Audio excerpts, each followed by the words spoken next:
किसी भी ऊंचाई को, किसी भी रहस्य को प्राप्त कर लेना कठिन नहीं है। उससे ज़्यादा कठिन है उस वस्तु को उस ऊंचाई पर हम टिके रहें, ये बहुत बड़ी चीज़ है। सुखी होना कोई बड़ी बात नहीं है, लेकिन सुखी बने रहें ये बड़ी बात है। अमीर होना कोई बड़ी बात नहीं है, अमीर बने रहें ये बहुत बड़ी विचारणी बात है। ऊंचाई पर पहुंचना कोई बड़ी बात नहीं है, ऊंचाई पर टिके रहें ये बहुत बड़ी बात है।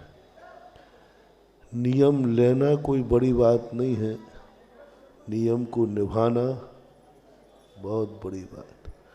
मुनि बनना कोई बड़ी बात नहीं है, लेकिन मुनि पद का निभाना बहुत बड़ी बात। आपकी गृहस्थी में भी संबंध बनाना कोई बड़ी बात, लेकिन संबंधों को निभाना कितना कठिन है। बेटे का जन्म हो जाना कोई बड़ी बात नहीं है, पिता बन जाना, बेटा बन जाना, लेकिन पिता और बेटे के कर्तव्य निभाना बहुत बड़ी बात है। बेटे को जन्म देना कोई बड़ी बात नहीं है, पशु भी देते हैं जन्म तो बिना इच्छा के भी हो जाता है, पापियों के भी हो जाता है, बलात्कारियों के भी हो जाता है, कौमों में भी हो जाता है। अभी अमेरिका में पढ़ा था, 12 साल से पड़ी हुई महिला ने कौमों में पड़ी है और उसने स्वस्थ बच्चे को जन्म दिया।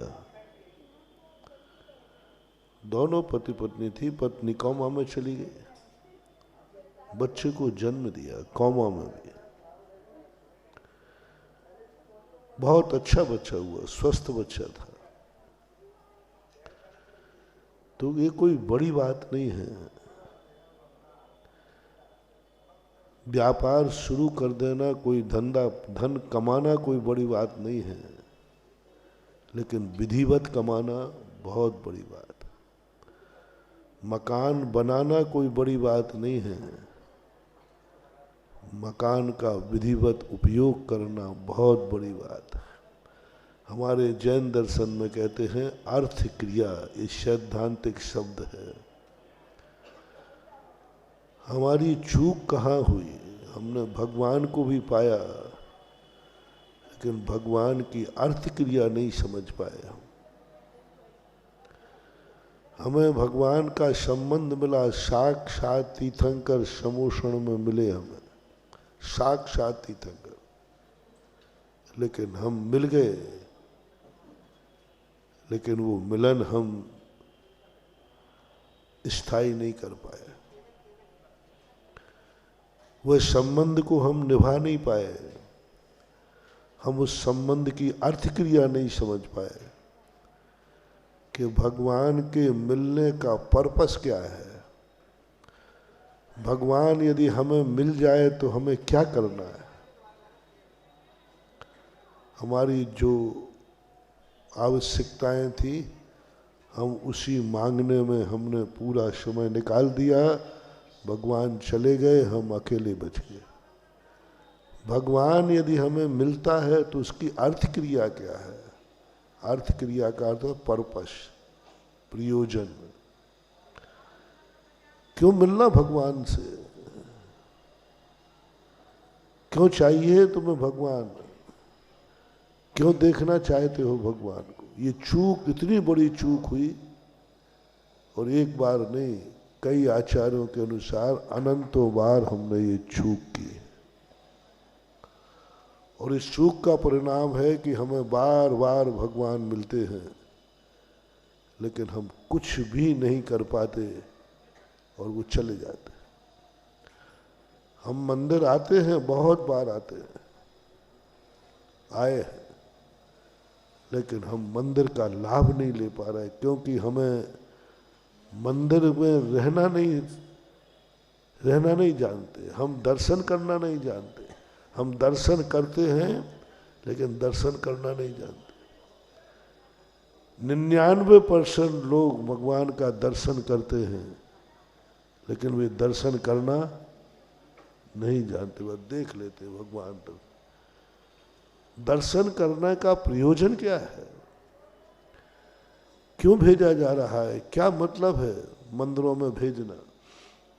क्यों इतनी मेहनत की जाती है? वो विधि हमें मालूम नहीं।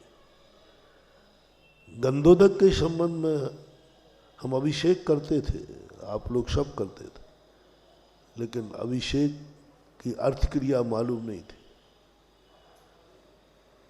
मैं दहल गया। आप लोगों के 3-4 कार्यों में जो आरोप आप लोगों ने लगाए हमारे मंदिर पर, हमारे दर्शन पर, हम दहल गए। हमारी श्रद्धा भी आप लोग इस ढंग से प्रस्तुत करते हो, अपनी शिकायतें इस ढंग से देते हो उलाहना कि हम भी हिल जाते। आज सबूत है, आप क्या बात करते हो? इन शास्त्रों में लिखी हुई बातों को मानते हो? हमारे पास सबूत है, ये देखो, हमने खुद किया। आपका हिसाब देख करके लगता है बात तो सही है। हम दहल गए। जैसे आपने कहा, मैंने कहा कि भैया जल का स्वभाव शीतल है, जल का स्वभाव शीतल है, और आप हमारे अनन्य भक्तों में हो, क्योंकि तुम्हारी भक्ति वही कल परसों कही थी ना, महाराज का आशीर्वाद है, अब ब्रेक पे पैर क्यों रखना। ऐसे ही तुम लोग, महाराज ने शीतल कहा है। महाराज के मुख से निकली हुई बात कभी झूठी हो ही नहीं सकती है, तुम्हारा पक्का सिद्धांत है।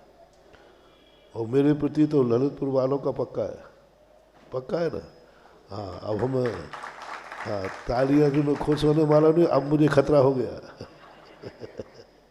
अब मुझे खतरा है।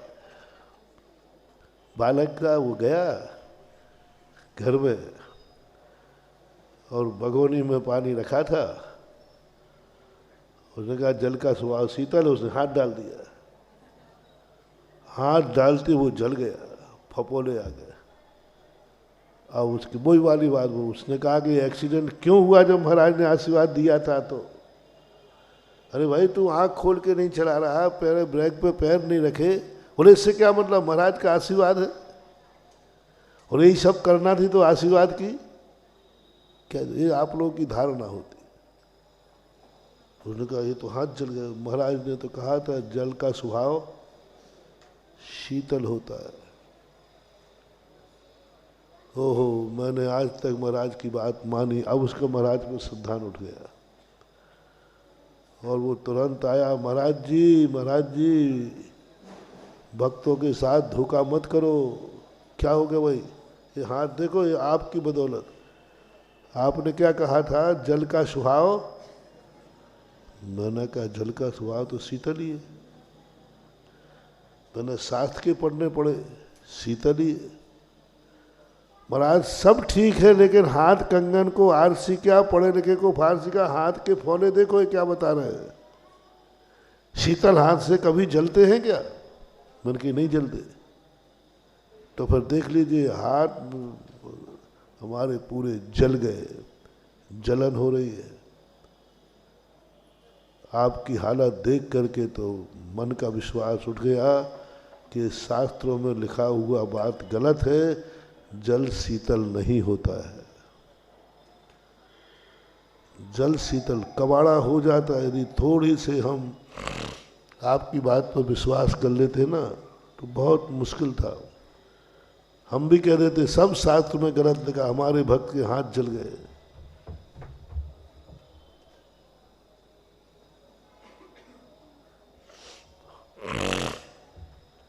तुमसे हम प्रभावित होने ही वाले थे, इतने में थोड़ी अकल आ गई, थोड़ी सी अकल आ गई कि भैया जल का स्वभाव, जल कहाँ रखा था वो तो पूछ ली नहीं, तो तुमने तो हमारा दिमाग बिगाड़ ही दिया था। जैसे एक बार सुनाया था ना कि हमने दीक्षा ली और एक पंडित जी आए, बोले महाराज जी बहुत सन 1980 की घटना है, 10 जनवरी 11-12 जनवरी हो गई, 2-3 दिन बाद ही। बोले महाराज जी दीक्षा हो गई? हमने दिख नहीं रहा कि हो गई। नहीं आपसे पूछ रहा हूँ क्या पाया? क्या पाया? पिछी कमंडल पाया, छुल्लक दीक्षा पाई? बोले अंदर की बात बताओ क्या पाई? मैं कैसे बता दूं क्या पाया? और 2 मिनट के अंदर, 2-5-7 मिनट के अंदर उसने ऐसा दिमाग खराब किया, बोले कुछ नहीं हुआ। उधर माँ बाप की आज्ञा में चलते थे, इधर गुरु की आज्ञा में। कोई काम करो तो वहाँ माँ बाप से पूछते थे, यहाँ गुरु से पूछे। वहाँ माँ बाप का डर था, यहाँ गुरु का डर था। दोनों में कोई अंतर नहीं है। माँ बाप के स्थान पर गुरु आ गए और गुरु के स्थान पर हम लोगों के माँ बाप है। ऐसा उसने फिट किया। अब नए तो था ही, अब कोई ज्ञान ध्यान तो था नहीं, दिमाग गर्म हो गया। मैंने ये पंडित सही कह रहा है, सही कह रहा है। क्या पाया, क्या खोया? इतने ढंग से, पंडित तो पंडित ही होते, इतने ढंग से सेट किया उन्होंने माइंड को। आहार की बात की घटना है। पहली सामयिक बिगड़ी होगी शायद। क्या पाया, क्या पाया, क्या पाया? यहाँ वो सब एक सही है, एक समान। 1:30 बजे आचार्य श्री क्लास लेते थे और हम लोगों ने तवाड़ तोड़ प्रश्न किए। घर छोड़ने से और नहीं छोड़ने से क्या फर्क पड़ता है? गुरु और माँ बाप में क्या अंतर है? आचार्य श्री कहते हैं बिना मौसम की बरसात क्यों हो रही है? आचार्य श्री को बताया तो आचार्य श्री ने कहा देखो तुम लोग समझदार हो, समझदारों का मामला बड़ा खतरनाक होता है। वे समझदार 2 मिनट में तो बिगड़ जाते हैं क्योंकि बुद्धि एक्स्ट्रा होती है ना। समझदार व्यक्ति ज़्यादा मझधार में डूबता है, ध्यान रखना। जो भोले भाले होते हैं ना बेचारे, वो कहते हमें कछु नहीं चाहना है, ना कछु नहीं जाना, हमें तो छुल्लक दीक्षा चाहने थी, सुन ले रही। माथा बोली ज़्यादा नहीं करते, हमें तो छुल्लक दीक्षा लेना थी, सुन ले ली। हमें तो मुनि बनना था सो बन गया, हमें का पाना का चाहना, इसे हमें का लेने देना है। हाँ कई लोग बहुत सीधे, हमें कछु नहीं चाहिए, हमें तो दुर्लभ दीक्षा लेना थी सो वो मिल गई, पर इससे ज़्यादा हम कछु नहीं जानत हैं। तो बेचारे भोले वाले लोग बड़े सीधे साधे, कुछ नहीं बता, हमें लेना थी, मिल गई छुल्लक दीक्षा, बन गया मुनि, मुझे तो नियम लेना था। एक गणेश प्रसाद वर्णी थे, बहुत पुराने हुए हैं, वो भिंडी होती ना भिंडी। तो एक बार कई विद्वान लोग आए, उनसे कहा कि महाराज जी ये भिंडी नहीं खाना चाहिए, देखो भिंडी में वो छीलते तो एक कीड़ा निकलता है। महाराज ने भैया कीड़ा तो किसी में भी हो सकता है, कीड़ा तो किसी में भी हो सकता है। वो नहीं माने, बहुत बहस की। वर्णी जी ने कहा देखो भैया हमने सब समझा दे, तुम नहीं समझ रहे, अब यह बात है सीधी सीधी बात, मुझे अच्छी लगा थे सो खाऊ थे। आपका कहना है? सीधा जवाब दे दिया, मुझे ठीक लगती है तो मैं, अब इसका कोई उत्तर किसी के पास है ही नहीं। ऐसे ही वो सीधे साधे लोग होते हैं, वो कहते ठीक है भैया मैंने तो मंदिर आना था, मैं आ गए, काहे के क्या। लेकिन हम लोग इतने सीधे साधे मूर्ख थोड़ी थे। आचार्य से बोला तुम लोगों की खोपड़ी बहुत एक्स्ट्रा चलती है, और एक्स्ट्रा खोपड़ी चलने वाले भटकते भी जल्दी है और समझते भी जल्दी है। तुम लोग भटक गए ना, वो पूरे 100%। और मुझे मालूम है जो जितने जल्दी भटकता है वो उतनी जल्दी ठिकाने भी। उन्होंने बहुत अच्छा उदाहरण दिया। देखो, सूर्य जब निकलता है तो सुबह लालिमा होती है, सूर्य जब डूबता है तब भी लालिमा होती है। दोनों लालिमाओं में क्या अंतर है देखने में? एक से, सनराइज सनसेट दोनों एक से ही होते हैं। दिशा बदली है, ये पूरब है और वो पश्चिम, एक से ही लालिमा होती है, पर दोनों में कितना अंतर है। आचार्य श्री ने दोहा सुनाया, उन्होंने खुद लिखा हुआ है पूज्यवर ने, प्रभात में भी लाली होती, संध्या में भी लाली है, एक जगाती एक सुलाती, कितने अंतर वाली है। राग दोनों हैं। कल कहा था ना, एक माँ कहती है सो जा बारे वीर, और एक माँ कहती है उठो प्यारे मोहन, जागत है सो पावत है। दोनों में कितना अंतर है। एक लालिमा के बाद प्रकाश आता है, उजिला आता है, और एक लालिमा के बाद अंधकार आता है, रात आती है।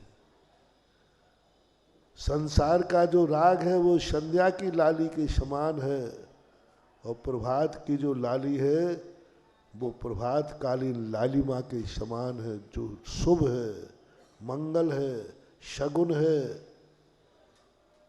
निर्भय करती है, पुरुषार्थ करने को जगाती है। सबको मालूम। 2 मिनट में समझ में आ गया, क्योंकि मूर्ख तो था ही नहीं। इतना समझ में आया, इतना समझ में आया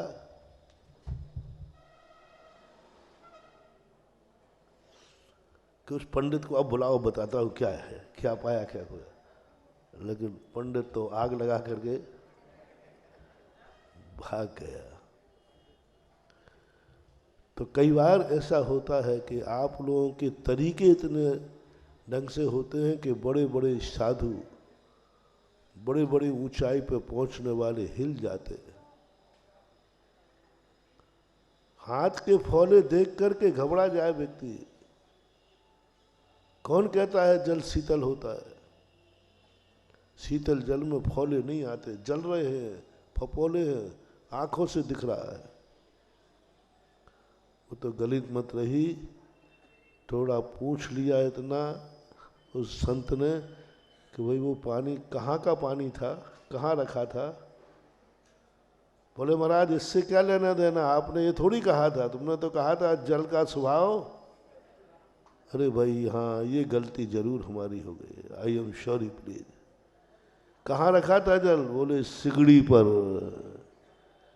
जलती हुई सिगड़ी पर रखा था। अरे भाई जलती हुई सिगड़ी के जल में तूने हाथ डाल दिया। बोले आपने ये भेद नहीं किया था, आपने तो कहा जल का स्वभाव। अब ये थोड़ी कहा था कि सिगड़ी पर रखे हुए जल का नहीं होता है। इतनी सी चूक के कारण उसके हाथ जला लिए, हमारा सिद्धांत डगमगा दिया, सब कुछ गड़बड़ कर दिया।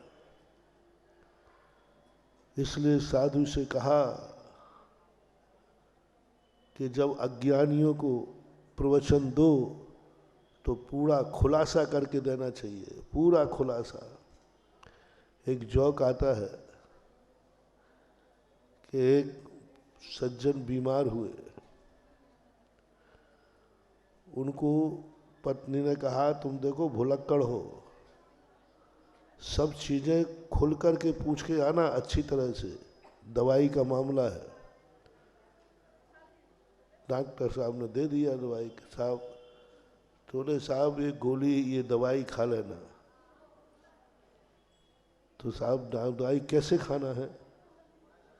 जैसी दवाई दी ऐसे ही सीधी खा जाना है? बोले नहीं, इसको तोड़ करके गोली निकाल के खाना है ऊपर से। तो साहब वो गोली खाना है, खड़े हुए खाना है कि बैठ के खाना है कि लेटे लेटे खाना है? नहीं साहब देखो खुला खुला बता दो। पत्नी ने कहा था सब पूछ के आना, मामला बिगड़ गया तो फिर क्या करेंगे?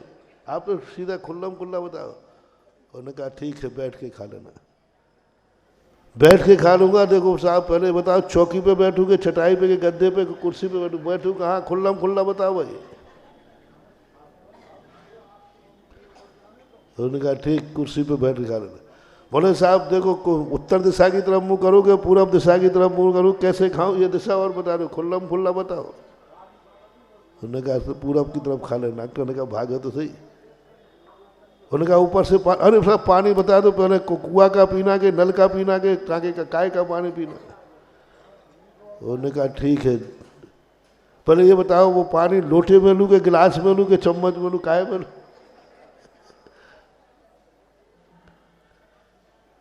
डॉक्टर साहब ने कहा भैया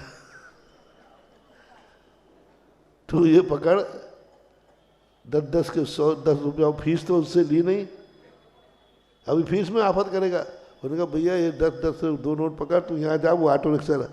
बोले साहब 2 नोट दिए हैं, इनमें से ऑटो वाले को ये देना है कि ये देना है? और हम वो घर जाएंगे तो ऑटो रिक्शा से जाएंगे टांगे से जाए, और उसको इतना माथा कर लिया। खुल्लम खुल्ला पूछना सब चीजें।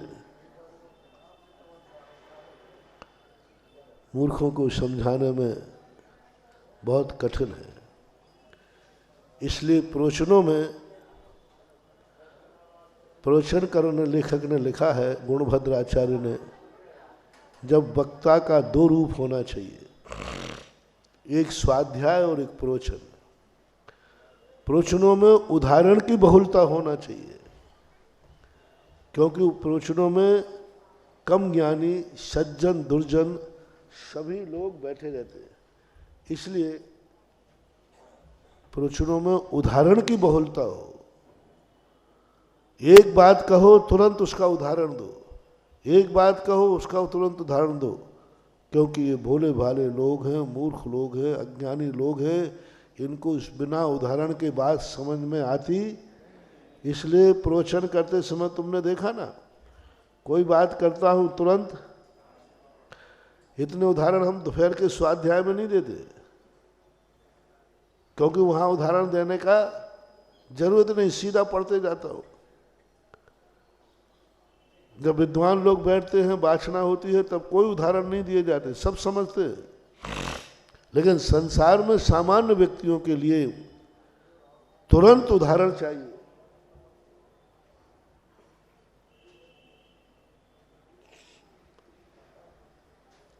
खुलासा नहीं करने का परिणाम ये हुआ कि तुम हाथ जला लोगे, हमारे प्रति श्रद्धा उठा लोगे और हमें बदनाम कर दोगे, और हम तुम्हारी बातों में आ गए तो हमारा भी किया हुआ ज्ञान सब रखा रहेगा। आप लोग आ जाते हो बच्चों की बातों में बहुत जल्दी, ये महिलाएं जल्दी आती, मम्मी मैं बहुत पढ़ता हूँ लेकिन याद ही नहीं होता, खूब पढ़ता हूँ, और पढ़ के दिखा भी देता, देख मम्मी मैं 2 घंटे से बैठा हूँ ना, याद ही नहीं होता। और मम्मी को यही पता नहीं है कि वो ऊपर से किताब दिखा रहा है और किताब के अंदर मोबाइल रख के देख रहा है। बोली वाली माँ तो कहती हाँ मम्मी देखो कितनी देर से पढ़ रहा हूँ, तुझे मालूम पढ़ रहा हूँ? हाँ बेटा तो पढ़ रहा है। अब माँ को शक हो गई, मेरा बेटा खूब पढ़ता है महाराज जी, खूब पढ़ता है, इससे कोई ऊपरी बाधा हो गई। अब देखो और बच्चे की बातों में माँ आकर के कहाँ पहुँच गई, ऊपरी बाधा हो गई। मेरा बच्चा खूब पढ़ता है, और मालूम है कि उसे वो बिल्कुल भी नहीं पढ़ता है, दिखाता है। तो संसारी व्यक्तियों को उपदेश देते समय जब इनके ऊपर जो तुम आगम से बोल रहे हो, यदि जैसा आगम में लिखा उसके विपरीत यदि ये लोग कहें तो इनकी बात को जल्दी नहीं मानना। जल्दी मत मानना, थोड़ा इनका डिटेल में समझना। बीमारी की कोई दवाई दे दी डॉक्टर ने, पहली बार तो यूं लिख देता है, और जब बीमारी ठीक नहीं होती है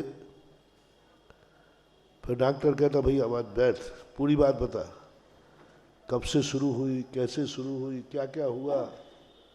मैंने दवाई दे दी हो, तू ठीक नहीं हुआ, ऐसा हो ही नहीं सकता। या तो बीमारी गलत है तेरी, मैं दवाई दूसरी दे रहा हूं, फिर वो डिटेल में समझता है और पकड़ में आ जाता है कि ये दवाई का कारण नहीं है, तू दवाई के साथ और भी गलत चीजें खा रहा है। एक आता है उदाहरण, एक व्यक्ति ने कहा, बोले महाराज जी मेरे कुएं का पानी बहुत गंदा हो गया, बहुत गंदा हो गया, पहले बहुत मीठा था, आप कोई मंत्र दे दो। और हमने सुना है कि आप जो मंत्र दे देते उससे खारा पानी कुएं का मीठा हो जाता है, कुएं में पानी नहीं हो तो पानी आ जाता है, जहाँ बोरिंग में पानी नहीं निकलता हो 400 साल से वहाँ भी पानी निकल आता है। हुआ है।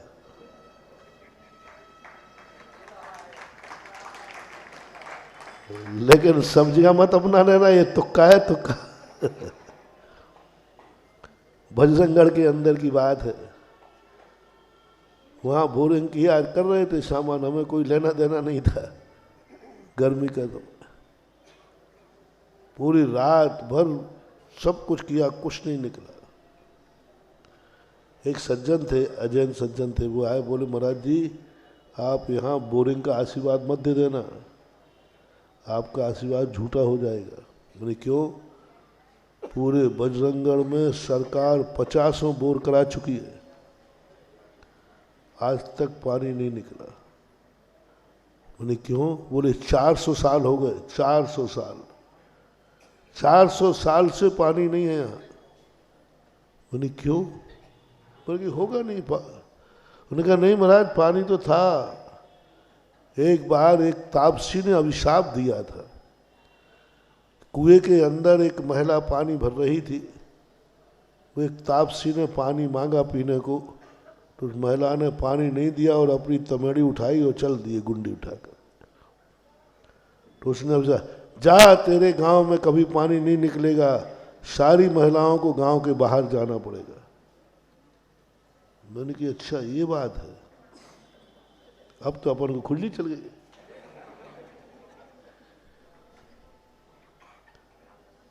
महाराज जी आशीर्वाद मत देना, बिल्कुल फेल होगा। देखो रात भर हो गई चलते हुए मशीन, धूरा आ रही, धूल बहुत धूली आ रही थी। अब मैंने कहा ठीक दादाजी ठीक है। उनसे क्या बोले, मैं शांतिनाथ भगवान के पास गया, मैंने कि भगवान अब तो चुप नहीं बैठूंगा, मुझे बोरिंग से कोई लेना देना नहीं था, चाहे पानी निकले और चाहे ना निकले, हमें क्या लेना देना है। लेकिन अब तो बात, तो मैंने शांति धारा कराई जम के। मैंने कि भगवान अब आप भी फंसोगे, यदि पानी धारा नहीं निकला तो हम शांति धारा को बदनाम करेंगे कि मैंने शांति धारा की थी, कुछ नहीं हुआ, क्योंकि सब देखेंगे। मैं कहूँगा कि शांति धारा का गंदोदक डाल दो तो सब डालेंगे, और पानी नहीं निकला तो शांति धारा पे भी क्या गजब हुआ। भगवान प्रभु की शांति धारा की, ये तो हमारे अंदर की बात है, ऊपर से नहीं कह रहा हूँ। जाकर के धारा बोरिंग की चालू चलने दो, मैं गया डाल करके, और कुछ और उन्होंने 50 फुट खोदा होगा, इतने जोर की नीचे चट्टान थी, बहुत जोर की आवाज आई, और पानी की धारा इतनी ऊंची कि जो मशीन का जो था उससे भी 25 फुट ऊंची धारा थी। वो होता ना बर्नर, वो भी 20-25 फुट का होता है, तो इतनी ऊंची उठ करके दौड़ी, और इतना पानी कि मैंने कहा पूरे गांव को बाहर नल लगा दो, सब इसी का पिएंगे। उसके बाद से अब खूब बोरिंग हो रहे हो, पानी भी अच्छा आ रहा है। तंत्र था, एक तंत्र विद्या थी। मैंने कहा कि तंत्र विद्या का एक ऐसा भय है जो कुछ भी नहीं है और पीछे पड़ जाए तो ये बर्बाद कर देती है। तंत्र विद्या कुछ भी नहीं बंधु, बस एक चुनौती तुम्हें स्वीकार करना है, चुनौती को ललकारना है, बस, और कुछ नहीं।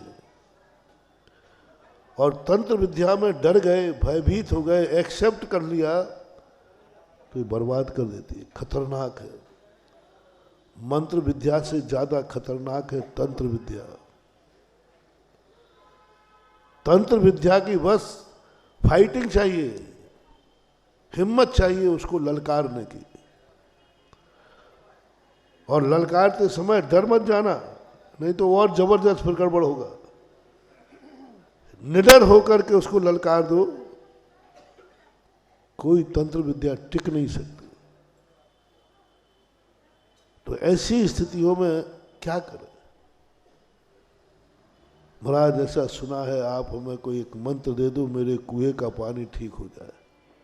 अपने पास तो एक ही मंत्र है, कौन सा? नमोकार मंत्र। वो मंत्र सब मंत्रों का दे दिया, कुछ नहीं हुआ। वो लाइना देने आया, बोले महाराज जी कुछ नहीं हुआ, बल्कि कल की दुर्गंध से आज दुर्गंध दौड़ बढ़ गई। महाराज ने सोचा बात क्या है, इस मंत्र में तो अच्छी अच्छी दुर्गंधें निकाल दें और तुम्हारे कुएं का दूर नहीं हुआ।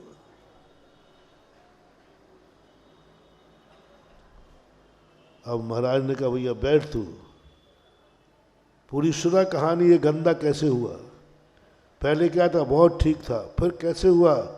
बोले एक दिन क्या हुआ महाराज जी, एक दिन लड़ते लड़ते 4 कुत्ते इसमें गिर गए, वे इसमें मर गए, तब से ये गंदा हो गया। तो ये 4 कुत्ते निकाले के नहीं? बोले नहीं, वो तो नहीं निकाले। महाराज निकालने के बाद यदि पानी शुद्ध हुआ तो आपके मंत्र का क्या?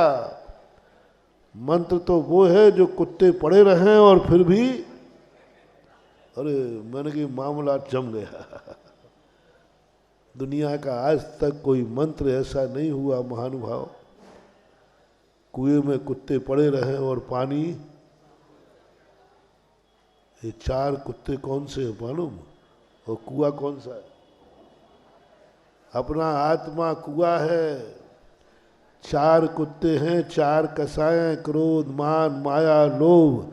ये 4 कुत्ते जब तक आत्मा में पड़े रहेंगे, दुनिया का कोई मंत्र नहीं है जो तुम्हारी आत्मा को शुद्ध कर दे। कोई मंत्र नहीं महानुभाव, कोई दुनिया में साधना नहीं। 4 कुत्ते क्रोध, मान, माया, लोभ के पड़े हैं, कोई शुद्ध हो ही नहीं सकता। यहां तक पूज्यवर नेमीचंद महाराज ने कह दिया, तू सच्चे देव साध गुरु को मानता है,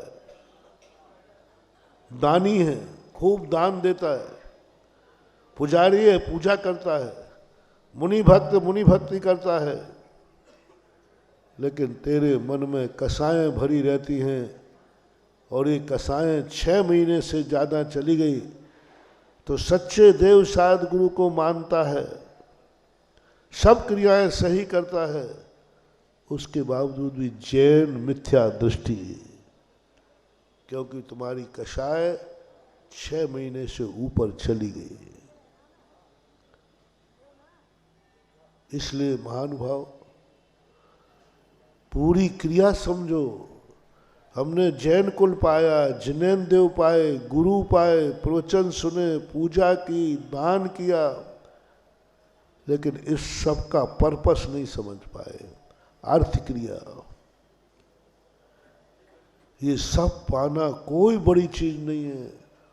आर्यखंड, उच्च कुल, भगवान का मिलना, गुरु का मिलना, शास्त्र का मिलना, सब मानना कोई बड़ी चीज नहीं है, लेकिन इनके पाने का प्रयोजन क्या है वो नहीं। मैंने कहा ना, मुनि बनना भी कोई बड़ी चीज नहीं है। प्रयोजन राग द्वेष निर्वृत्त शरणम प्रतिपद्यते साधु। जितने धर्म की क्रियाएं थीं वे राग द्वेष मान कसाएं कम करने के लिए की गई थी। हमारी कसाएं तो बढ़ती है। धर्म करने वालों को आजकल की स्थिति बड़ी विचित्र है। जितने ज़्यादा ये दानी धर्म पुण्य करते हैं, इनकी कसाएं बढ़ती हुई ज़्यादा देखी जाती है। इनके मन में राग द्वेष अहंकार, थोड़ा दान क्या दे देता है, आकाश में चलता है मैंने दान दिया है। हाँ, मान करण के कारण जो धन कर से मूड, मरकर हाथी होएगा आगे करके सूढ़। मान, ऐसा मान, दान क्या देते,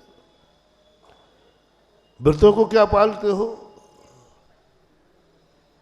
मंदिर के आते हो, कसाएं तो देखो कितनी भरी पड़ी हैं।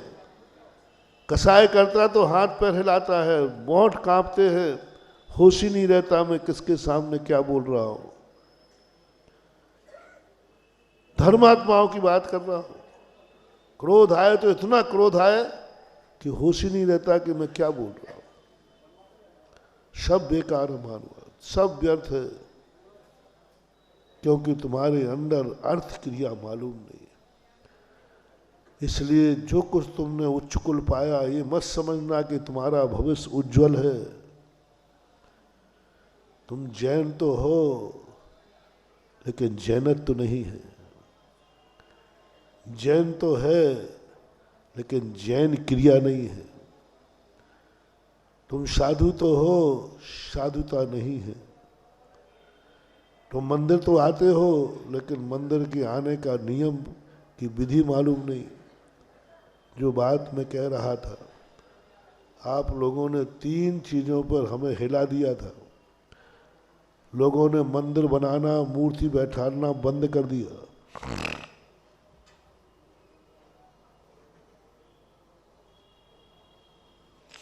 एक व्यक्ति ने कहा, महाराज जी आप कहीं भी दान दिलवा दो, बस मंदिर में नहीं दूंगा, मूर्ति नहीं बैठा लूंगा मैं। क्यों? बोले महाराज जी मैंने मंदिर बनाने वाले परिवारों को देखा है, उनके वंश में खाने को नहीं है। उदाहरण दे दिया महाराज, ये देख लीजिए। मैं भी हिल गया उसकी दशा देखकर। देख लीजिए महाराज आप कैसे मंदिर में दान दूं। मैं हिल गया, यथार्थ बता रहा हूं। जैसे वो फौले देखकर हिल गया ना कि जल का स्वभाव, ये तो जल गए। दूसरी बात में आपने हिला दिया कि महाराज ये अभिषेक करने से कुछ नहीं होता है।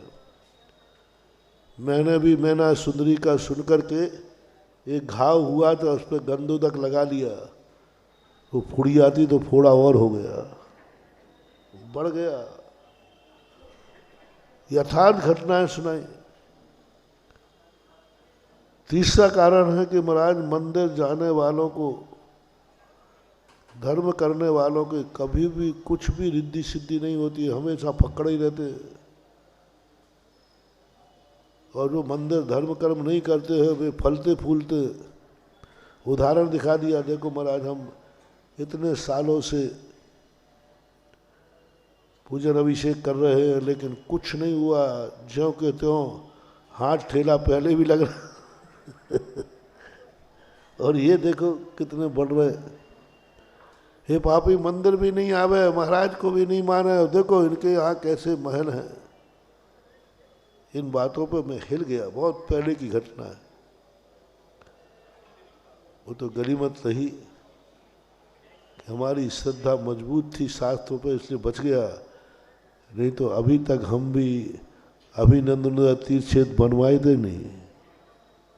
मिट रहा है मंदिर, मिटने दो, जितना अच्छा है मिट जाए, कोई काम का तो है ही नहीं। मैंने कहा नहीं, शास्त्र झूठा नहीं हो सकता, शास्त्र झूठा नहीं हो सकता, मंत्र झूठा नहीं हो सकता। पता करो उसमें कुत्ते पड़े हैं। शास्त्र झूठा नहीं हो सकता, पता करो जल कहाँ रखा है, सिगड़ी पे रखा है। बस चिंतन चालू हुआ।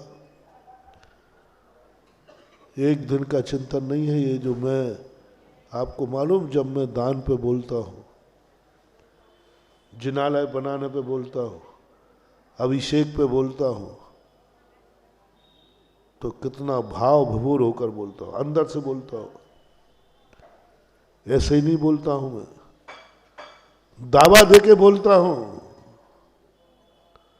गारंटी लेके बोलता हूँ, जैसे वो कंपनी का माल होता है ना, ऐसा बोलता हूँ।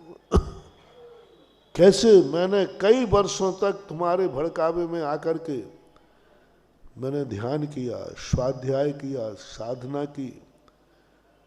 फिर जब मेरे मन में आया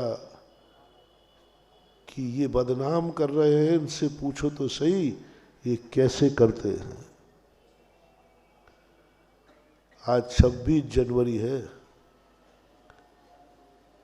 5 साल के बाद आई है 26 जनवरी। 15 अगस्त सन 1947 को देश आजाद हुआ था और विधान 26 जनवरी सन 1952। 50 कितने साल लगे? 2-2.5 साल लगे। यानी आजाद हो गया था, इसी की भूमिका बनी थी। देश आजाद हो गया था, बस खत्म, अब आजादी से जियो। नहीं, यदि कानून नहीं बनेगा तो आजादी भी गुलामी में बदल जाएगी, बल्कि गुलामी से ज्यादा खतरनाक हो जाएगी।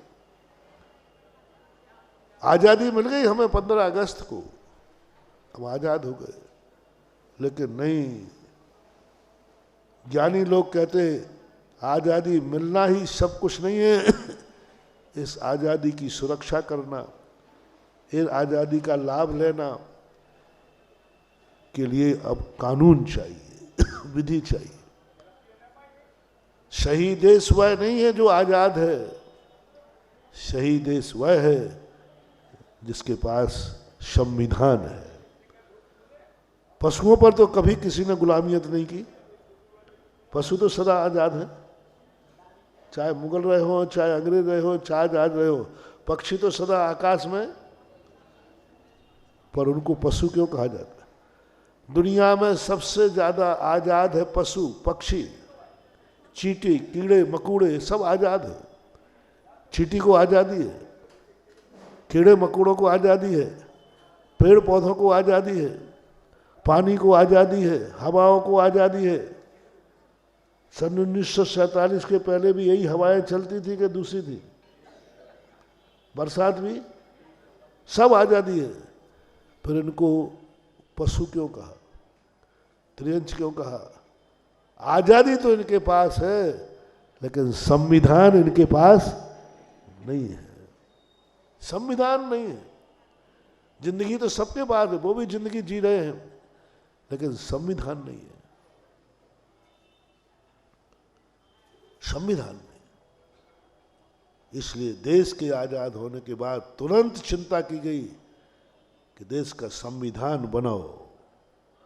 बस यही सारी इस भूमिका का है। तुम मंदिर आते हो, अच्छी बात है, लेकिन संविधान कहाँ है? तुम मंदिर बनाते हो, संविधान कहाँ है? दान देते हो, संविधान कहाँ है? मुनि बन जाते हो, संविधान कहाँ है? मुनि बन गया ना? नहीं, संविधान, मूलाचार संविधान है। मंदिर आए हो, कोई मतलब नहीं है। दान देते हो, संविधान बताओ क्या है? 90% लोग मंदिर आते हैं, लेकिन मंदिर का संविधान उनको मालूम। संविधान बताओ क्या है, कैसे मंदिर आया जाता है?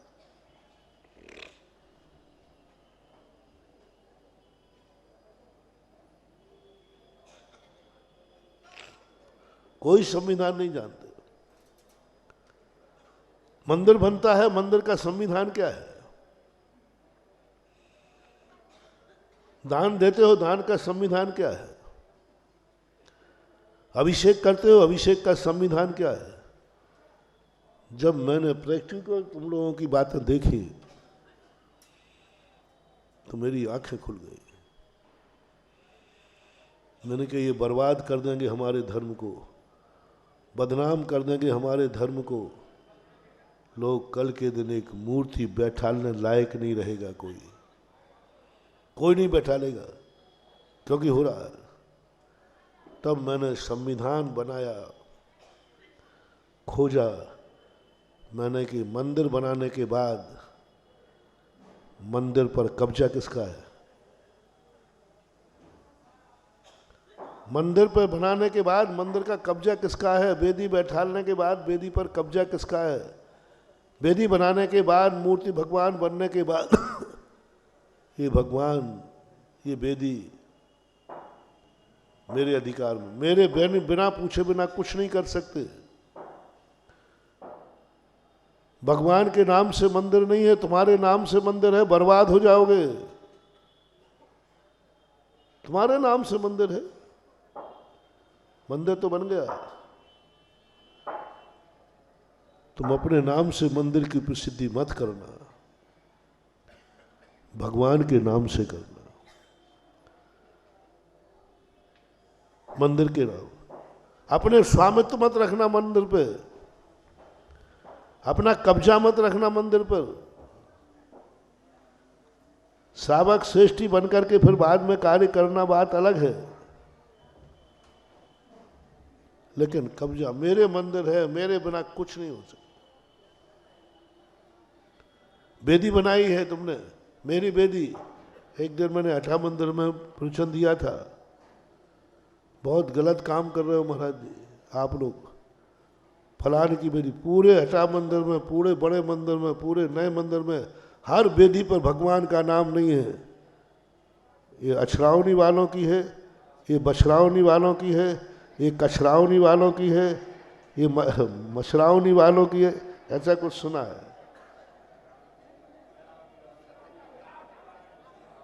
एक जरावटा वालों की है, एक बरावटा वालों की है, एक मरावटा वालों की है। अब ये नाम तुमने रख लिए, मत हटा दो महानुभाव।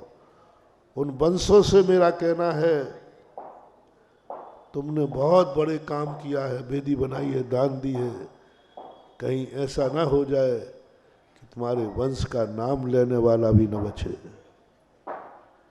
अपने नाम से वेदी प्रसिद्ध मत होने दो। हाथ जोड़ के कहो कि भैया ये मत कहो कि फलाने वालों की वेदी है, ये कहो कि देवादिदेव जिनेंद्र भगवान की वेदी है, आदिनाथ की वेदी है। बहुत करुणा दया करके कह रहा हूं, अपने नाम से वेदी की प्रसिद्धि नहीं करवाना। एक दिन हाथ जोड़ के खड़े हो जाओ कि नहीं, वेदी को ये मत बोलना कि ये फलाने परिवार की वेदी है। जो मूल नायक भगवान है उनके नाम की प्रसिद्धि है। अब तुमने अपने वेदियों के नाम से प्रसिद्धि कर ली है, यहां भी यही है। हम वेदी नंबर, अच्छा महाराज वो वेदी, वो खजुरिया वाली वेदी, खजुरिया वो अनोरा वाली वेदी, अनोरा वाली वेदी, वो कौन सी वेदी? हाँ अब नाम मत करो महानुभाव, मत करो। जैसे बने तैसे, इस बात को खत्म करो। सबको हाथ जोड़ो, इस नाम को मिटाने के लिए पूरी समाज को एक दिन बुलाओ, भोज दे दो और कहना भैया भगवान के नाम पर कब्जा है। तुम्हारे मकान पर किसी दूसरे के मकान का, दूसरे के मालिक का नाम लिखा जाए तो बोलो ना, नहीं लिखवा देते। मड़ैया के मकान पर, मड़वैया के मकान पर टड़ैया जी का नाम लिखवाते, ज्यादा अंतर है। क्या फर्क पड़ता है, चाहे मड़वैया हो चाहे। महाराज जी ध्यान रखना, वकील हूं वकील, लिखवा के तो देख। हाँ ठीक बात है, भगवान का मंदिर है, जिनेन्द्र देव का मंदिर है। अरे तुमने दान दिया, बेदी तुम्हारी हो गई। बहुत करुणा करके कह रहा हूं, कैसी भी कोई भी मेरा दुश्मन भी हो तो कह रहा हूं, वो अपने नाम से कभी कोई बेदी को, मंदिर को प्रसिद्धि ना होने दे, नहीं होने दे। ये संविधान है। बेदी तो आपने बनाई, लेकिन संविधान तो लागू किया ही नहीं। संविधान पे तो आपने विचार किया ही नहीं। दूसरी बात, पंचकर्मा के बाद ये मेरे भगवान हैं, लेकिन ममत्व तो नहीं रखना। यहाँ ये है भाई, ये फलाने की बेदी है, उसका तो महाराज जी जिसने बनवाई तो उससे पूछना पड़ेगा। अरे पंचायत राज्य में, पंचायत राज्य में अभी राज्य चल रहा है, यानी प्रजातंत्र राज्य में राजा का राज्य चल रहा है। देश कौन सा है? प्रजातंत्री। और अभी गद्दी कौन सी चल रही है? वसीयतनामा, बाप से बेटा, बेटे से। अभी एक बार उड़ाया था किसी ने। आजाद देश में भी अभी प्रजातंत्र नहीं, राजतंत्र चल रहा है।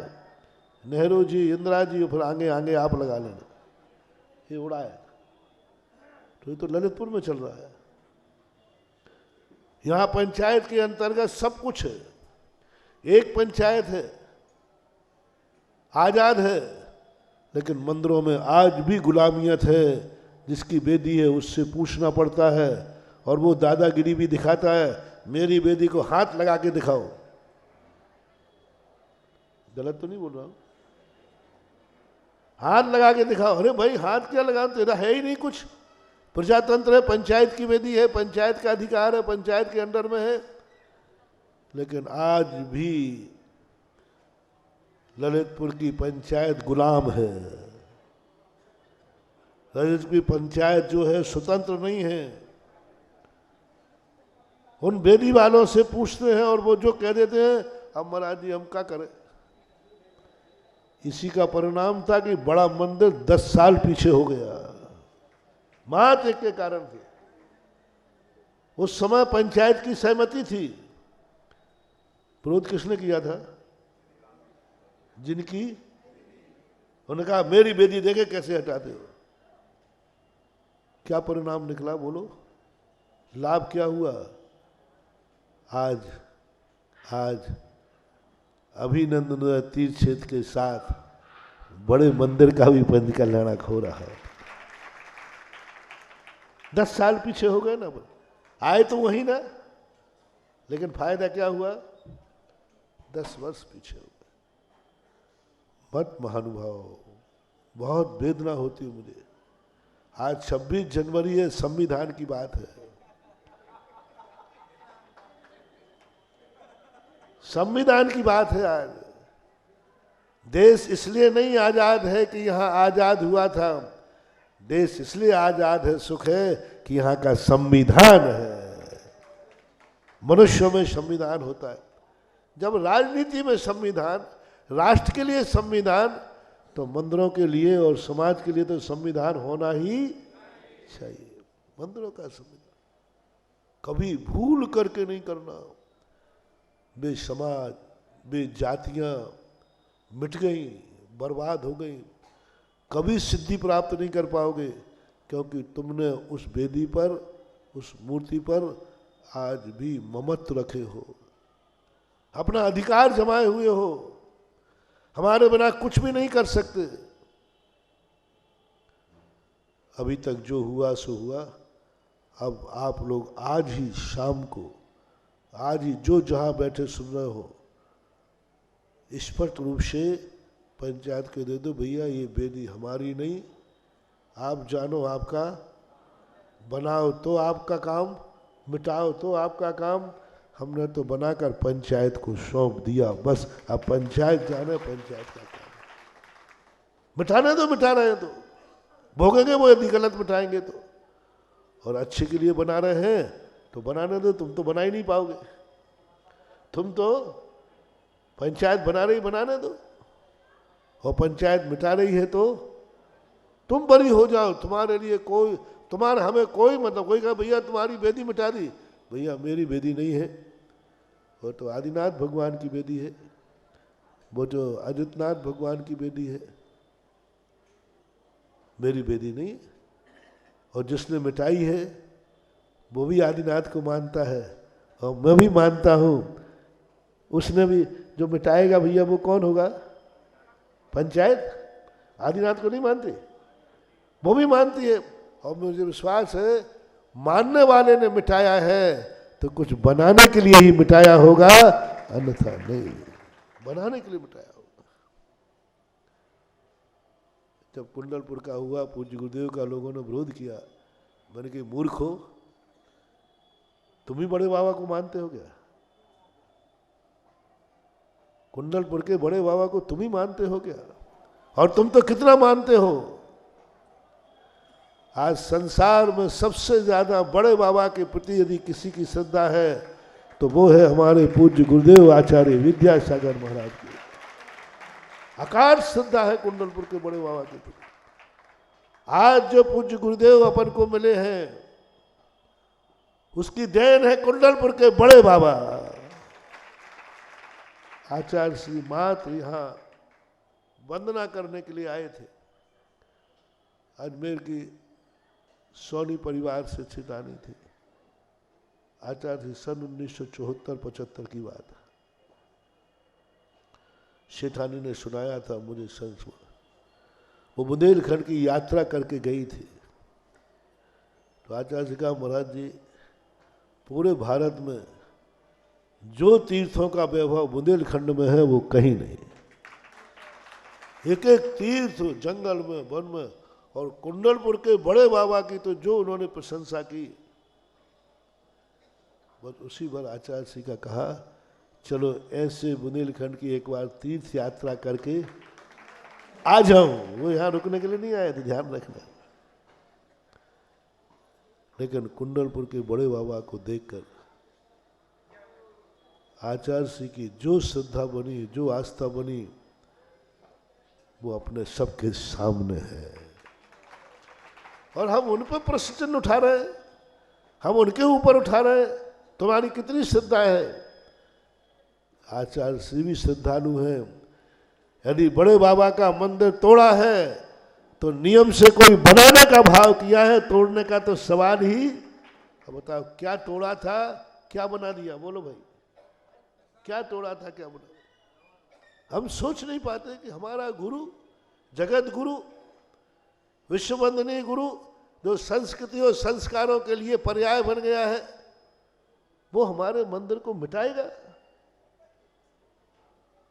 कितनी श्रद्धा है तुम्हारी? हाँ, स्वार्थी श्रद्धा है। हाँ, मिल रहा है तो बाबा जी है, नहीं मिल रहा है तो टन गोपाल। हमारे तो वो प्राण है,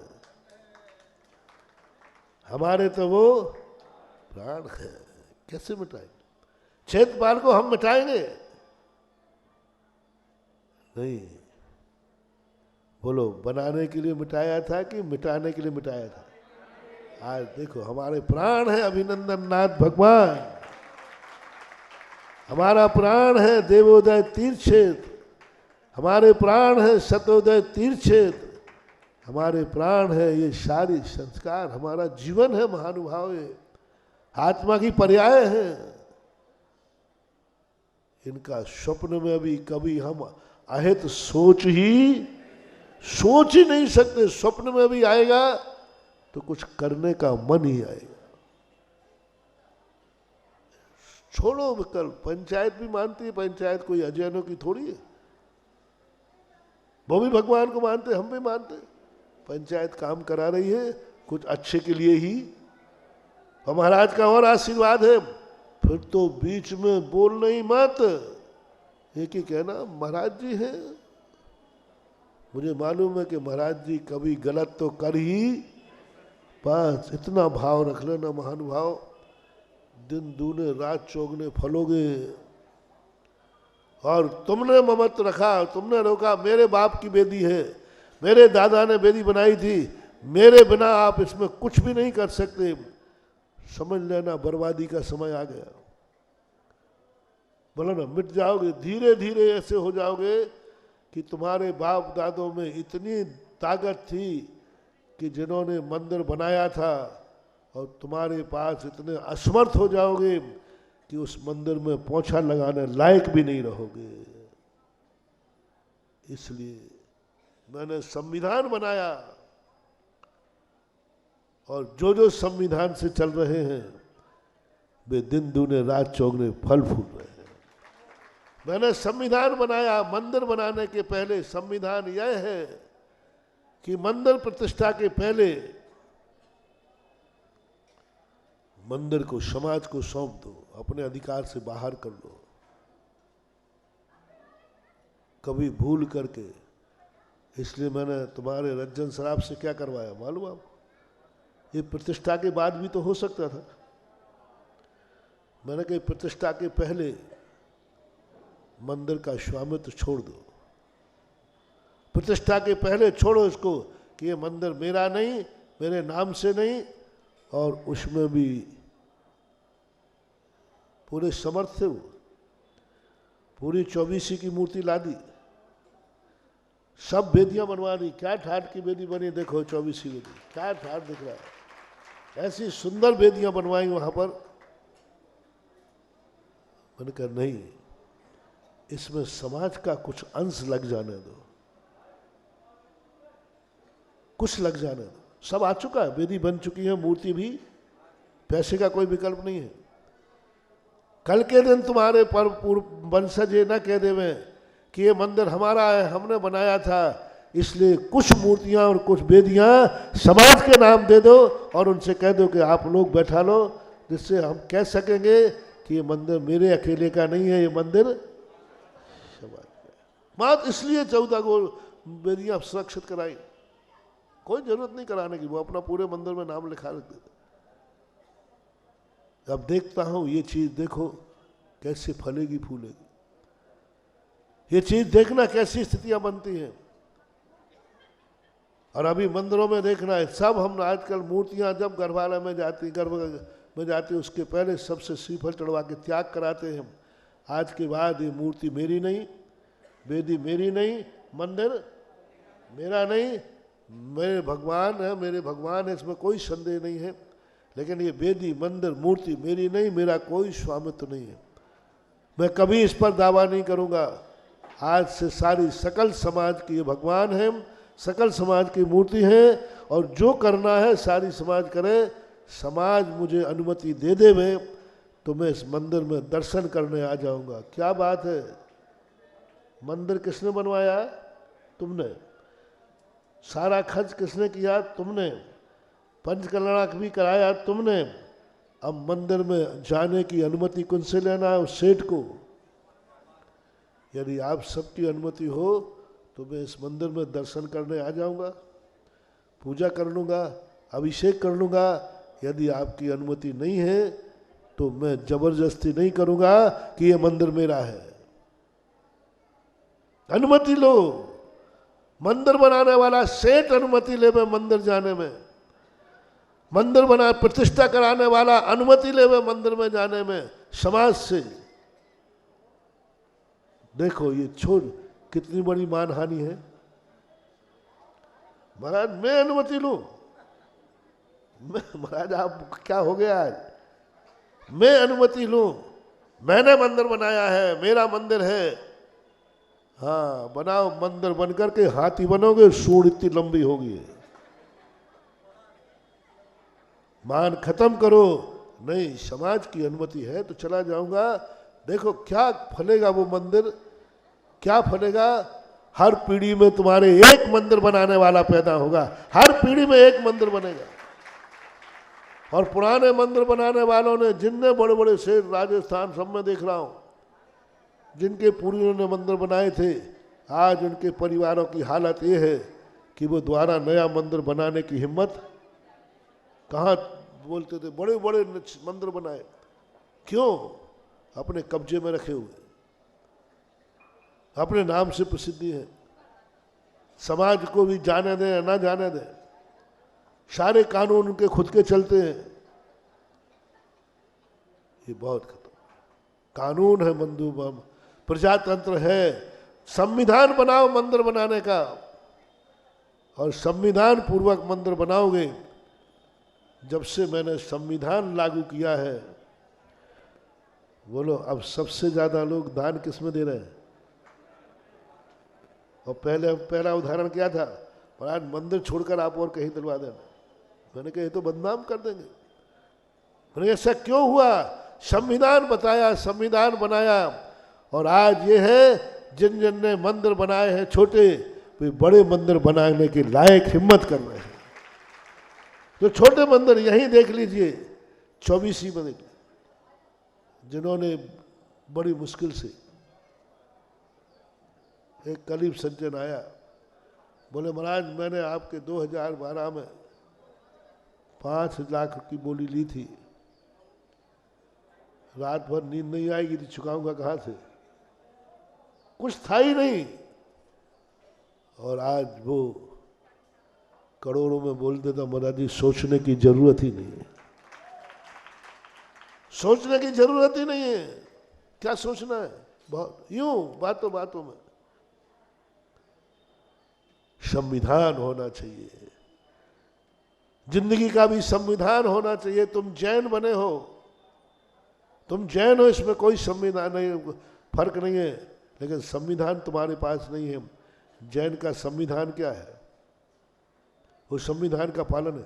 तुम पशुओं जैसे जैन हो, संविधान है कि जैन रात में नहीं खाता, जैन अभक्ष सेवन नहीं करता, जैन भगवान का अभिषेक पूजन के बिना पानी नहीं पीता, जैन के नियम है, कुछ सिद्धांत है, सारा जगत जानता है जैनियों का भोजन कैसा होता है। आप लोग क्या हो गया? जैनी तो हो, लेकिन जिंदगी में संविधान। जैनी वह है जिसकी भोजन की थाली में संविधान हो। पशुओं के नहीं, पशुओं को तो जो डालो वो खा जाए। जैनी कहता है ये नहीं खाऊंगा, ये खाऊंगा। क्यों? जैनी सभ्य समाज है, और सभ्य समाज का संविधान होता है। भोजन की थाली का संविधान, पानी का लोटे का संविधान, पानी पीने वाला जैनी का लोटा है। संविधान लागू करो, बिना छना पानी, ये संविधान है। आलू प्याज नहीं रहेगा, अभक्ष नहीं रहेगा, रात में नहीं खाएगा, समस्त प्रकार के व्यसनों से रहेगा। ये जैनियों का संविधान है।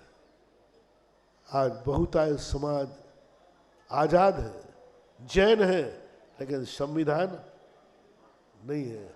आप लोग अपनी जिंदगी में देख लो, आपसे पूछा जाए आप जैन है कि नहीं, तो क्या बोलोगे?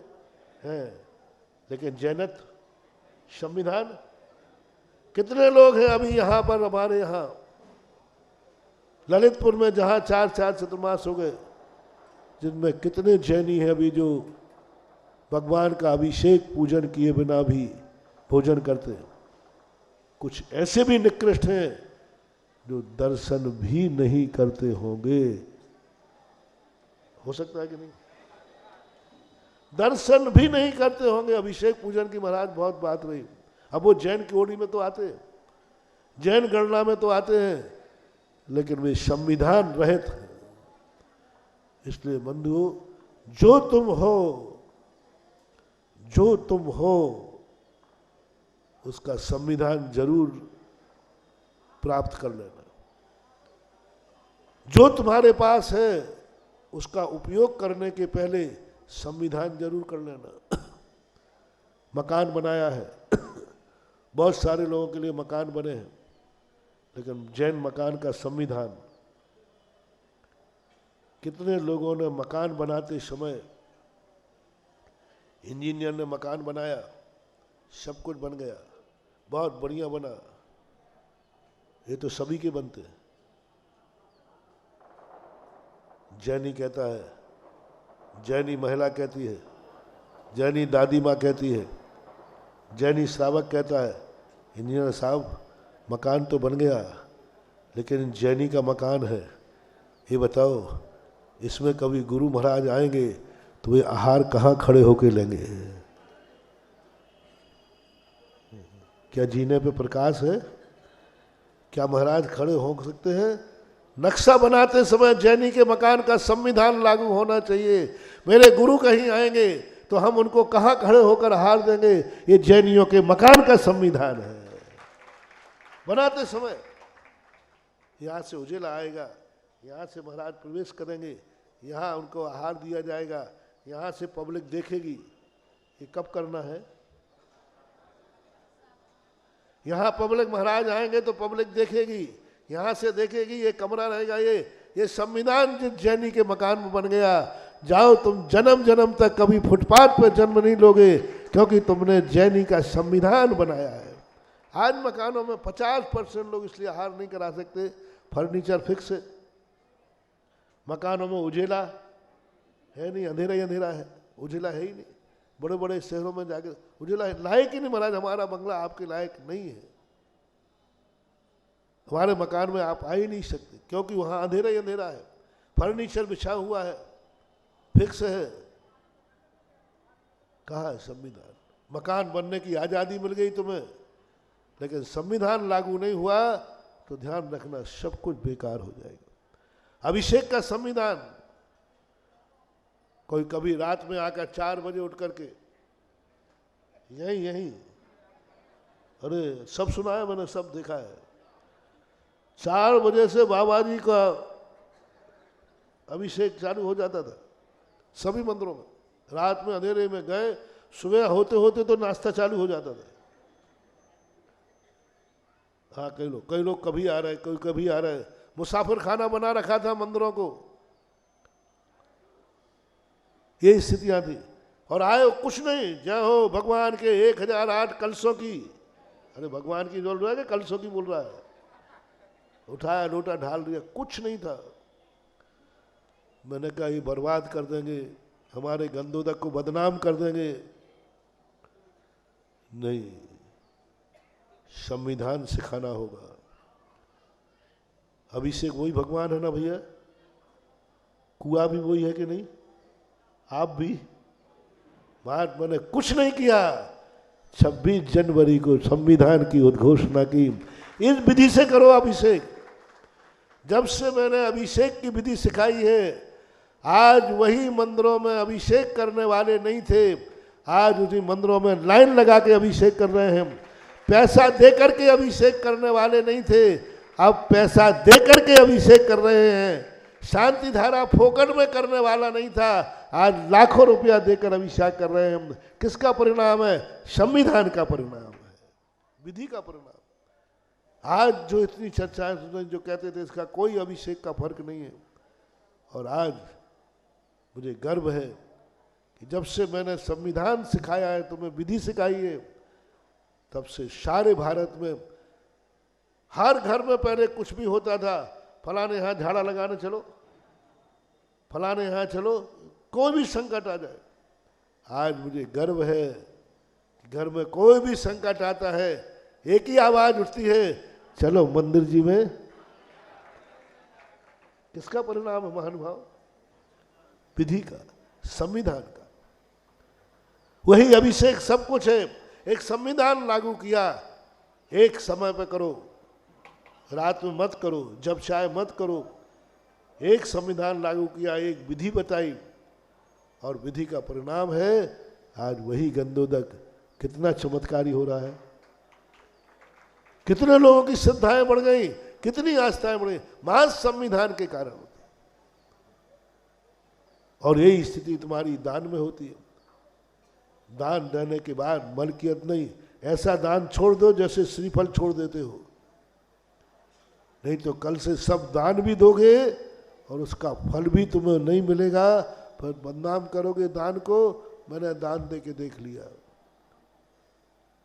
कोई विधि खराब नहीं है महानुभाव, तुम विधि बिगाड़ रहे हो। और ये ध्यान रखना, मैंने ये कहा, आंसर के एक साइंस वाले जानते होंगे, 20 नंबर होते हैं क्वेश्चन पर, जिसमें 5 नंबर आंसर पर होते हैं और 15 नंबर विधि पर होते हैं। विधि खराब, विधि सही नहीं है, आंसर सही है तो 5 नंबर मिलेंगे, और आंसर गलत है, विधि पूरी सही लिखी है तो कितने मिलेंगे? 15 नंबर। तुम लोग अभिषेक करते थे, 5 नंबर मिलते थे, और हमने अभिषेक करने के साथ विधि बताई तो 20 नंबर मिल रहे हैं। 15 तो पक्के हैं ही। विधि के 15 नंबर होते हैं, संविधान के 15 नंबर होते हैं, 15 अगस्त के 5 नंबर हैं और 26 जनवरी के 20 नंबर, 15 नंबर है। जो 15 अगस्त की खुशियां मनाता है उसे 5 नंबर मिलेंगे, और जो 26 जनवरी की खुशियां मनाता है उसे 15 नंबर मिलेंगे, और जो दोनों की मनाता है उसे 20 नंबर। आज का दिन है संविधान का, सभ्यता का, आदर्शों का, मनुष्यता का, कि मनुष्य ऐसे ही नहीं जीते हैं, संविधान होता है। आप अपनी जिंदगी का संविधान बनाइए महानुभाव। जब चाय उठना, जब चाय सोना, संविधान बनाओ। जब चाय खाना, जो चाय खाना, संविधान बनाओ। नहीं, जब चाय नहीं खाऊंगा, संविधान है, इतने बजे खाऊंगा। जो चाय खाओ, नहीं, संविधान बनाओ, यह खाऊंगा, यह संविधान बनाओ। घर का संविधान बनाओ, जहां चाहे जो चाय कर रहे हो, नहीं इस कोने में यह होगा, इस कोने में, सब चीज अलग अलग होना चाहिए। रसोई अलग है, बैठक अलग है, जूते चप्पल उतारने का अलग। घर का संविधान बनाओ। आज घर का संविधान भ्रष्ट हो गया, पूरे में जूते चप्पल पहुंच गए, पूरे में भोजन की थाली पहुंच गई। आज जैनियों के घर कम रहे, कुत्तों के घर ज्यादा हो गए। आज कोई रसोई में बैठ के नहीं खाता। दादियों, पहले भोजन कहाँ होते थे? चौका लगता था, चौके में वही भोजन मिलेगा। यदि किसी ने खा लिया तो दादी चिल्लाती, सारा घर जूठा कर दिया। खाने का स्थान हर कहीं घर में नहीं खाएंगे। जूते चप्पल का स्थान पूरे घर में जूता पहन गए, चप्पल पहन गई, रसोई घर में पहुंच गई। अब क्या रहा? संविधान विहीन हो गए आपके घर। घरों का एक संविधान होना चाहिए। जैन घर है, यहाँ संविधान है, कानून है, यहाँ ये चीज होगी। आपके व्यापार का संविधान होना चाहिए। जो चाहे व्यापार करने लगे, हिंसा का हो, शराब का हो, जूतों का हो, चप्पल का हो, जो चाहे, संविधान है ही नहीं। जैन का कोई संविधान नहीं, व्यापार का संविधान होना चाहिए। जैनी कमाएगा, दिन रात कमाएगा, लेकिन संविधान यह है इस तरीके से नहीं कमाएगा, इस तरीके से नहीं कमाएगा। आज तुम जैनी देखो, सब तरीके अपना लिए। कमाना है, संविधान खत्म हो गया। 24 घंटे आपकी जिंदगी का आप क्या है उसका संविधान बनाइए। आप क्या कर रहे हैं उसका संविधान बनाइए। संविधान बनाइए और उस संविधान से अपनी जिंदगी में ढालिए। और उसी संविधान के तहत आज सारे मंदिरों के क्या हाल हैं।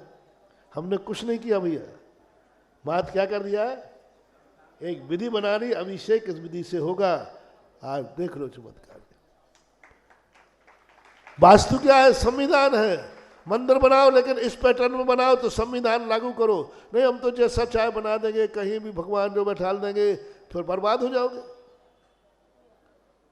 मंदिर बनाने का संविधान है। किस विधि से बनना चाहिए, किस भूमि पर बनना चाहिए, किस माटी पे बनना चाहिए, किस दिशा में बनना चाहिए, किस ऊंचाई में बनना चाहिए, किस नाप में बनना चाहिए, कितनी नाप की मूर्ति हो, उसका दरवाजा कितना बड़ा हो, उसकी शिखर कितनी बड़ी हो, उसका मंडप आंगन, ये सब संविधान है। संविधान के अंदर मंदिर बनाओगे तो ऐसे ही फलोगे फूलोगे, ऐसा ही तुम्हारा तीर्थ विकसित होगा जैसे अभिनंदनोदय तीर्थ से विकसित होगा। क्या हो रहा है अभिनंदन में? सारी दुनिया मालूम यहाँ क्या होने वाला है। 1 घंटा आ रहा है 7,000 किलो का। 7,000 कितना? हाँ, वो 500 तो 6,000 मिलकर 7,000 किलो का घंटा आ रहा है। घंटा 7,000 किलो का, जिसकी ऊंचाई होगी 15 फीट, घंटे की ऊंचाई। और इतना बड़ा घंटा यहां आ रहा है, यानी 75 लाख रुपए जिसकी लागत आई है।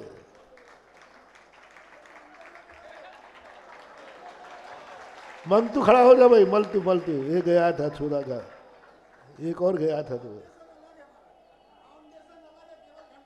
घंटा है 75 लाख लैक्स, 75 लैक्स। किसी को चक्कर तो नहीं आ रहा? घंटा बना, घंटा घंटा घंटा जो यूं टुनटुनी आ जाती है, जो यूं यूं बजाते थे ना तुम। अभिनंदन क्षेत्र का घंटा 75 लाख रुपए तो अकेली लागत, यहां तक आते आते पूरे 100 कलश में चला जाएगा। फाउंडेशन वगैरह बनाओगे ना, अब इतने को लटकाने के लिए चाहिए तो सही, 1.25 करोड़ रुपए का घंटा लगेगा अभिनंदनोदय तीर्थ क्षेत्र पर। कभी सोचा था तुमने? किसका परिणाम है? संविधान का परिणाम है। अभी दातार आने वाला है, चिंता नहीं करना है, अभी तो बन के आ रहा है। 1.25 करोड़ का घंटा लगेगा अभिनंदन तीर्थ क्षेत्र में। इतना बड़ा घंटा गिनीज बुक में लाए गए। विश्व में अभी इतना बड़ा घंटा ना बना है, भविष्य की कह नहीं सकते, रिकॉर्ड तो मैं ही तोड़ूंगा। लेकिन आज की तारीख में बाबू गया था, बहुत मेहनत से बना, बहुत। एक बार तो वो घबरा गया, साहब इतनी बड़ी घड़ियां हम कहाँ से लाए। हिम्मत किया, सब गए और पहले ही सब कुछ देख चुके। मालूम है हाथी कितना बड़ा आ रहा है? एक हाथी चीनी मिट्टी, वो मिट्टी का बना के रखे थे, उसी में मर रहे थे, वहां हाथी। एक हाथी आ रहा है, 40 लाख रुपए का एक हाथी, 80 लाख के 2 हाथी।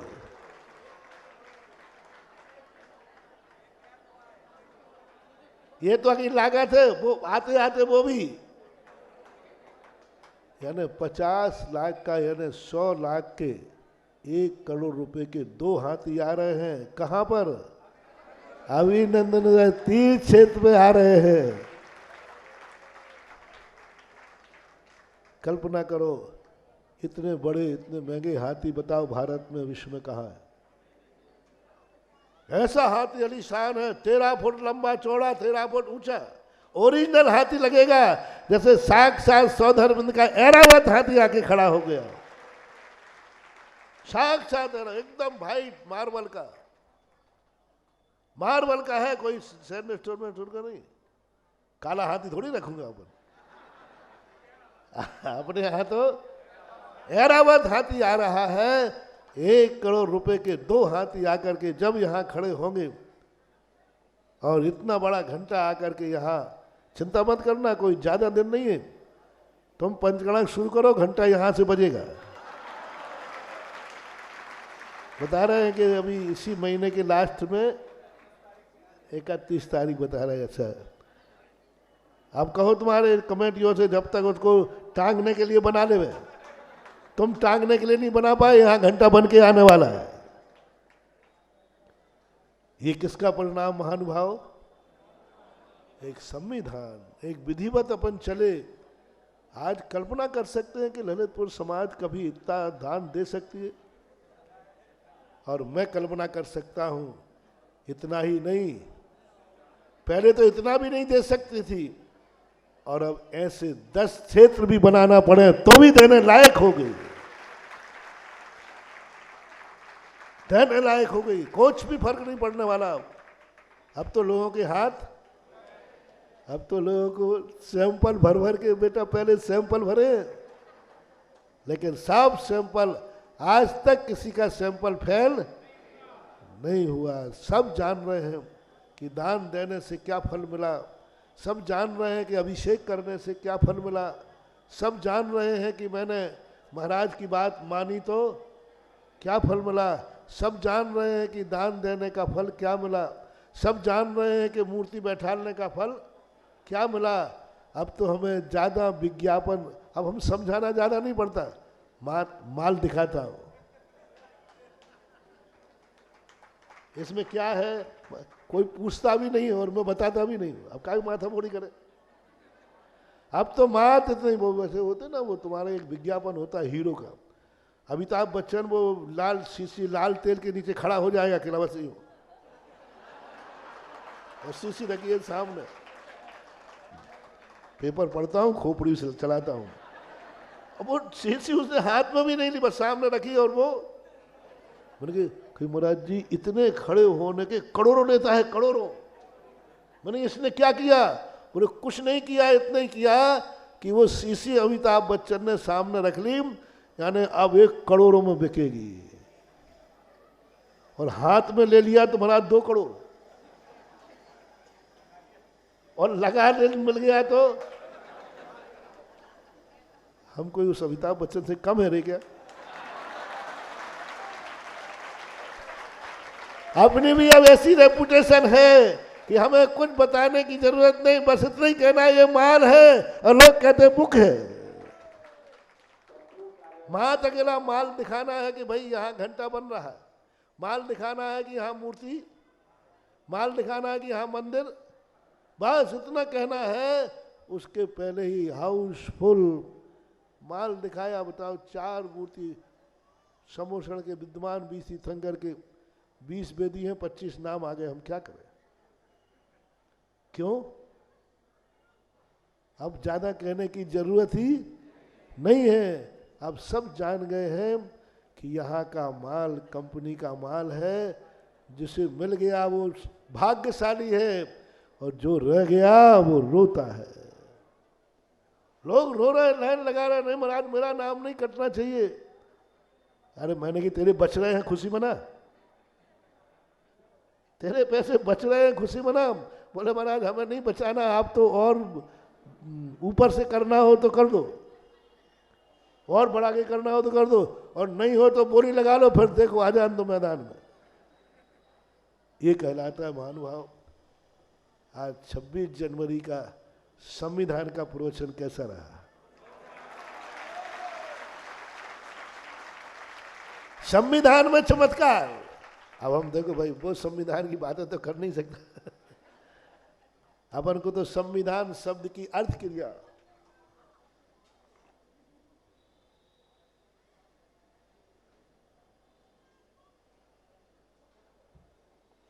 संविधान शब्द का जो अर्थ है उस अर्थ को पकड़ कर आज अपन ने समझा, और बहुत मार्मिक बातें महानुभाव कही, बहुत।